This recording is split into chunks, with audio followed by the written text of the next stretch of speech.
എന്തുകൊണ്ടാണ് കഴിഞ്ഞ 10 വർഷത്തിനുള്ളിൽ ഭാരതം ഇതുവരെ കണ്ട മികച്ച പ്രധാനമന്ത്രിയായി നരേന്ദ്രമോദി മാറിയത്? ഈ ചോദ്യത്തിന് ഇതാ ഉത്തരം.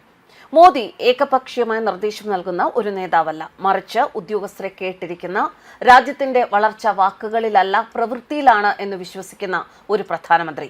ബിസിനസ് സംരംഭം ആരംഭിക്കാൻ ആഗ്രഹിക്കുന്നവർ സംസ്ഥാനം വിട്ടുപോകരുത്. ആന്തൂരും കിറ്റെക്സും കേരളത്തിന് മുന്നിലുള്ള ഉദാഹരണങ്ങളാണ്. 5ാമത് ചീഫ് സെക്രട്ടറിമാരുടെ സമ്മേളനത്തിൽ നരേന്ദ്രമോദി ഇന്ത്യയിലെ മുഴുവൻ ചീഫ് സെക്രട്ടറിമാർക്കുമൊപ്പം ചെലവഴിച്ചത് 14 മണിക്കൂർ നേരം. വികസിത ഭാരതം, make in India, artificial intelligence തുടങ്ങി ഭാരതത്തിന്റെ മുഖം മാറ്റാനുള്ള ഒട്ടേറെ വിഷയങ്ങൾ ഈ യോഗത്തിൽ ചർച്ചയായി. ചർച്ച മാത്രമല്ല, സമയബന്ധിതമായി നടപ്പാക്കേണ്ട കാര്യങ്ങൾ എന്തൊക്കെയാണ്, അതിന്റെ ഒരു പട്ടികയും തയ്യാറാക്കിയതായി അറിയുന്നു.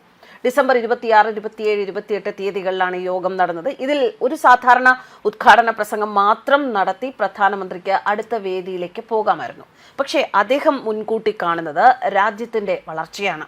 ആ രാജ്യത്തിന്റെ വളർച്ചയ്ക്കായി വാക്കുകളല്ല, പ്രവൃത്തിയാണ് വേണ്ടത് എന്ന് വിശ്വസിക്കുന്ന പ്രധാനമന്ത്രിയാണ് നരേന്ദ്രമോദി. അദ്ദേഹം ഇന്ത്യയിലെ മുഴുവൻ സംസ്ഥാനങ്ങളിലെയും കേന്ദ്രഭരണ പ്രദേശങ്ങളിലെയും ചീഫ് സെക്രട്ടറിമാർ പങ്കെടുത്ത യോഗത്തിൽ 14 മണിക്കൂർ നേരത്തിൽ കൂടുതൽ നേരവും അവർ പറയുന്നത് കേൾക്കുകയായിരുന്നു.